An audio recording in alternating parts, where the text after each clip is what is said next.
Chairman APMC संबोधित करेंगे।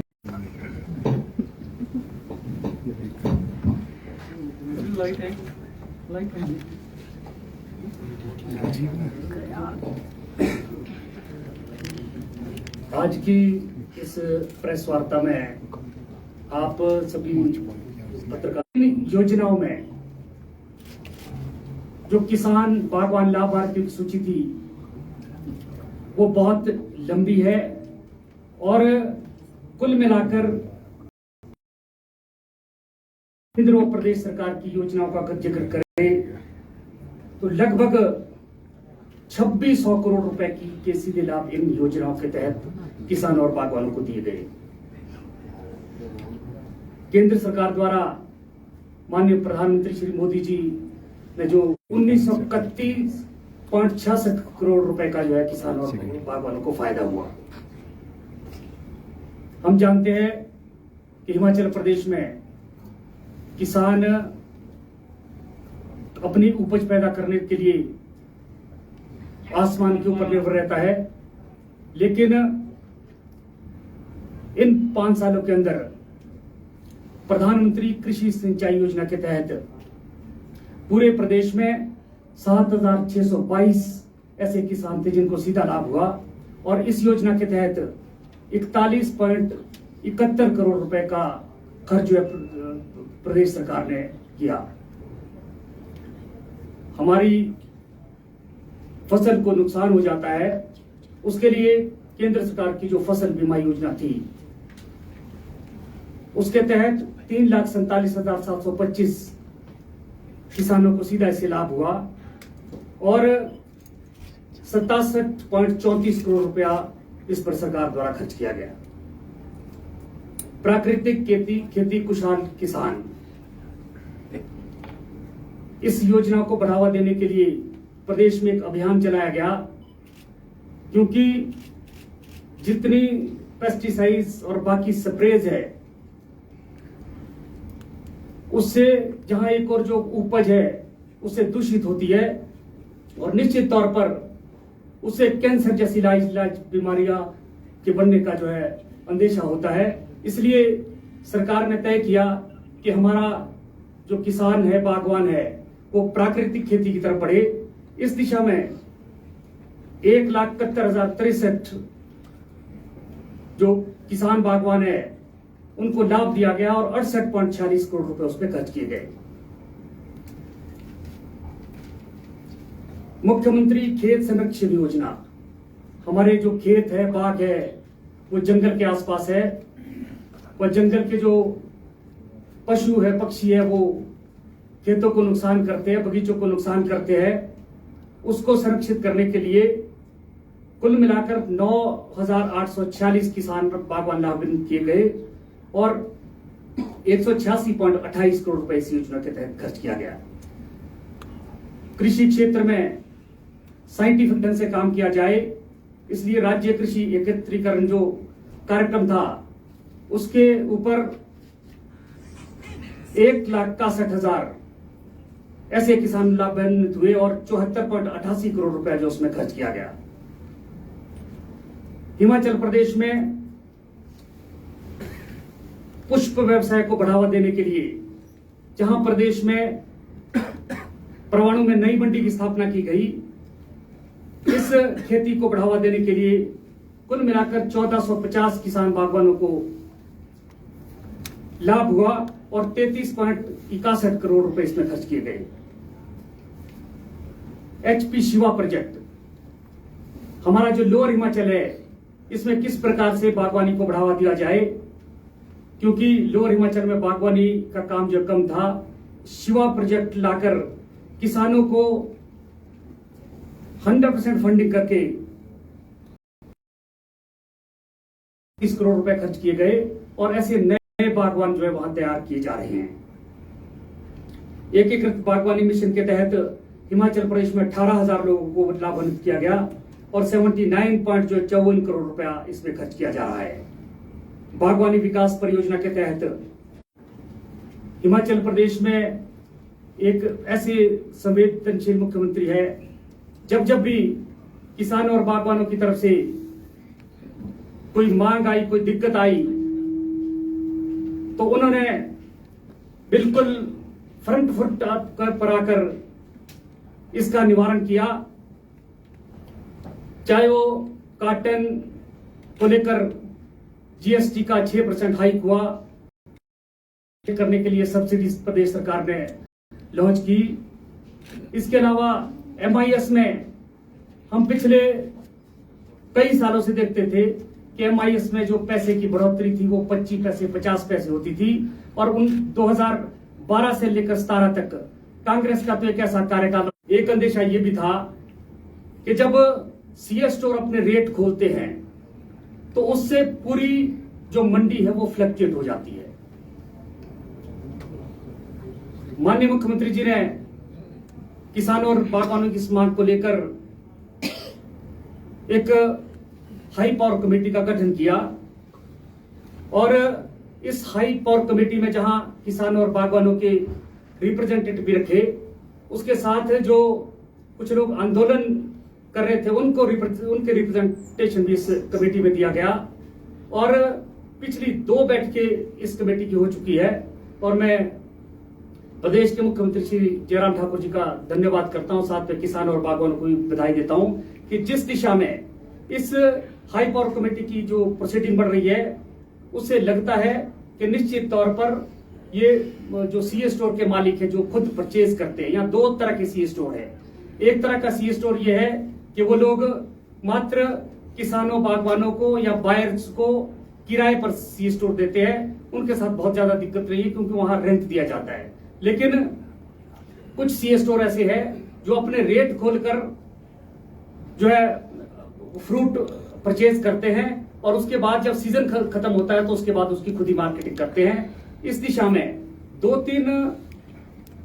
जो रिजर्वेशन किसानों और बागवानों की तरफ से थी कि एक तो वहां पर रेट खोलने के बाद भी जब कलर की रिस्ट्रिक्शन लगती है तो उसमें किसानों और बागवानों को नुकसान होता है। साइज का भी एक इशू था कि जिस ग्रेड के हिसाब से रेट दिया जाता है उसका ग्रेड का जो स्टैंडर्ड उनका कुछ और, उससे भी किसानों और बागवानों को नुकसान होता है। और उसके साथ वो सीए स्टोर के मालिक जो है जब उनकी मर्जी चाहे पर दिन प्रतिदिन साल जो है किसानों और बागवानों के बगीचे बढ़ रहे हैं, उससे फसल भी बढ़ रही है। मार्केटिंग में आने वाले दिनों में इसमें दिक्कत आएगी, और निश्चित तौर पर जैसा यूरोपियन कंट्रियों में वह व्यवस्था है कि उनके पास अपने प्रॉपर सीए स्टोर है, उनका कोई सीजन नहीं होता, वो पूरे साल जो है अपना सेब बेचते हैं। मुझे भी पिछले 2 साल में इस विषय पर जो है यूरोप जाने का मौका मिला था, इसलिए वहां कोई ऐसा गलत नहीं पड़ता है। और ये जो सेब सीजन पे जो है रेट कम होने वाला इशू है, ये 2 ही तरीके से फ्यूचर में कम किया जा सकता है। एक तो जो है प्रोसेसिंग प्लांट को बढ़ावा दिया जाए, दूसरा सीए स्टोर को बढ़ावा दिया जाए। मैं प्रदेश सरकार और प्रदेश के माननीय मुख्यमंत्री जी को बधाई देना चाहता हूं कि जहां 1978 में तत्कालीन शांता कुमार जी की सरकार में एक सीए स्टोर बना था, उसके बाद पहली बार हिमाचल प्रदेश में सबसे बड़ा प्रोसेसिंग प्लांट जो कि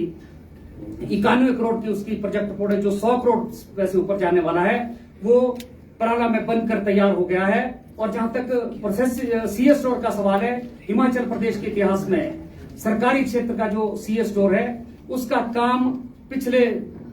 महीने ही जो है पराला में शुरू हो चुका है, और के लगभग इसकी कैपेसिटी है। और जब भी मार्केट में रश पड़ेगा तो किसानों और बागवानों को ये सुविधा होगी कि किसान और बागवान अपनी वहां फसल रखे, और जब रेट ठीक हो उसके बाद जो है मार्केट में उस फसल को भेजे। और साथ में मुझे तौर पर सीए स्टोर के बनने से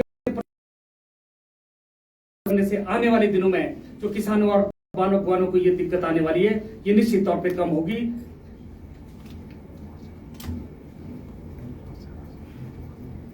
और मैं कह सकता हूं कि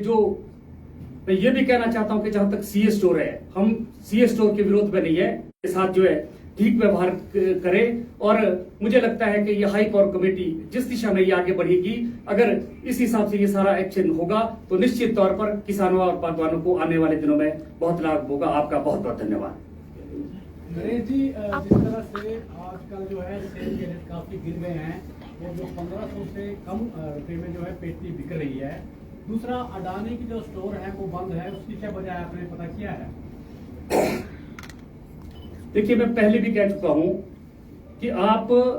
पिछले कई साल का इतिहास निकाल के देख लो। 18-20 अगस्त के बाद जहां जो लोअर बैट का सेब है बचा हुआ से वो भी मार्केट में आता है, मिडिल बैट वालों का फुल सीजन शुरू हो जाता है, और जो हाइट के लोग हैं वो भी अर्ली दौरान शुरू करते हैं। इस 15-20 दिन के टर्म में मार्केट में सबसे ज्यादा रश पड़ता है और निश्चित तौर पे रेट के कम होने का ये एक कारण बन जाता है। दूसरा, जहां तक अडानी का सवाल है, वहां पर मैं तो नहीं गया हूं, लेकिन जो हाई पावर कमेटी गई थी, मेरी उनसे चर्चा हुई है। उनका मानना है कि सीए स्टोर के बाहर जो है गाड़ियों की बहुत बड़ी भीड़ लग गई है और उन गाड़ियों के वहां रश होने के कारण उन्होंने 2-3 दिन के लिए जो ये आह्वान किया है कि किसान और बागवान अपनी फसल अभी ना लाए, क्योंकि अगर वो 3-4 दिन धूप में रहेगा तो सेब उससे खराब होगा, उससे नुकसान होगा। और मैं कह सकता हूं कि भाई जहां तक रेट का सवाल है, किसानों और बागवानों से भी मेरा निवेदन है कि खासकर हाइट के किसान और बागवान, एक तो वो कलर स्प्रे में न जाए, क्योंकि जब किसान बागवान कलर स्प्रे करता है कि कलर आ जाए, उसके बाद सेब रोकना मुश्किल हो जाता है, क्योंकि वो बहुत जल्दी खराब हो जाता है। और अगर उसमें स्प्रे नहीं होगी तो सेब बागवान आराम से सेब मार्केट में ला सकता है। अफरा तफरी की आवश्यकता नहीं है, आराम से वो तोड़े। जैसे ही थोड़ा बहुत मार्केट में वो जो सीजन का रश कम होगा, निश्चित तौर पर हर साल की तरह मुझे लगता है कि 5-7 दिन में ये दोबारा रेट जो है रिवाइज होना चाहिए। किसान मंच कह रहा है कि 13 अगस्त को ही इस बार जो है अडानी ने रेट तय कर दिया और उसके बाद से मार्केट में जो है दाम गिरे हैं, सरकार की भी नहीं सुनी। देखिए, मैं कह रहा हूं कि ये इस साल का सवाल नहीं है।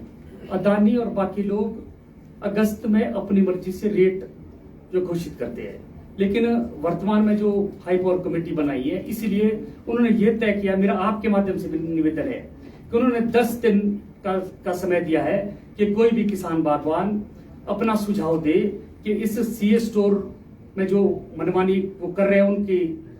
रोकथाम के लिए क्या किया जा सकता है, वो 10 दिन के अंदर सुझाव दे दे।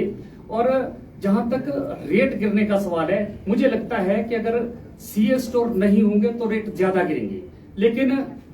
और दूसरा, मैं बड़े साफ शब्दों में कहना चाहता हूं कि जो लोग किसानों और बागवानों के हितों में संघर्ष कर रहे हैं, उनकी ठीक मांगों को ला रहे हैं, हम उनका स्वागत करते हैं, धन्यवाद करते हैं। लेकिन जो आंदोलन के लिए आंदोलन करना चाह रहे हैं, उनके बारे में कुछ नहीं कहना चाहूंगा। और मेरा एक पक्ष है कि जो उनकी ये मांग है कि सरकार सेब के रेट तय कर ले सीए स्टोर के लिए, तो उन्होंने कल हाई पावर कमेटी की मीटिंग में ये माना है कि ये कुल मिलाकर व्यापार में पॉसिबल नहीं है। लेकिन किसान और बागवान सीए स्टोर में जाता है, उसमें 2-3 उनकी रिजर्वेशन है कि जहां तक कलर का सवाल है, उन्होंने कलर का जो ग्रेड है वो 4-5 किस्म का कर दिया है। लेकिन जो 2018 की नोटिफिकेशन है, उसमें 3 प्रकार के कलर उन्होंने आइडेंटिफाई किया था कि 0 से 50%, 50 से 75%, 75 से 100%। ये अगर लागू हो जाएंगे तो निश्चित तौर पर किसान और बागवानों को जो अपनी वो फसल था उसका निश्चित तौर पर लाभ होगा। और जहां तक ग्रेड का सवाल है, उसमें भी जो 2018 का नोटिफिकेशन है, हाई पावर कमेटी ने उनको सख्त इंस्ट्रक्शन दिए हैं कि वो इसको फॉलो करे, नहीं तो उनके ऊपर कार्रवाई की जाएगी। मेरी जानकारी के मुताबिक कुल 7 ऐसे सीए स्टोर थे जो कल की बैठक में नहीं आए थे। उनमें 2 सीए स्टोर ऐसे हैं जो फंक्शनल नहीं है और 5 स्टोर ऐसे हैं जो फंक्शन होने के बाद भी नहीं आए थे। मेरी जानकारी के मुताबिक उनको नोटिस इशू कर दिए है और सरकार की और हाई पावर कमेटी की मंशा है कि उनके ऊपर जो है कानून के हिसाब से एक्शन लिया जाए, ताकि किसानों और बागवानों के साथ जो है ठीक व्यवहार हो और उनको ठीक रेट मिले। और अगर सीए स्टोर में ठीक रेट मिलेगा, निश्चित तौर पर मंडियों में भी किसानों और बागवानों को अच्छे रेट मिलेंगे। नोटिस किस तरह की नोटिस? हमारा जो इनको रेगुलेट करने का एक्ट है, उसमें 72 में प्रोविजन है कि अगर जो हमारी गवर्नमेंट के नॉर्म्स है उसको वायलेशन करते हैं तो उनके खिलाफ जो है 6 टाइम पेनल्टी लगा सकते हैं, उनके खिलाफ एफआईआर कर सकते हैं और उनके सीए स्टोर को बंद किया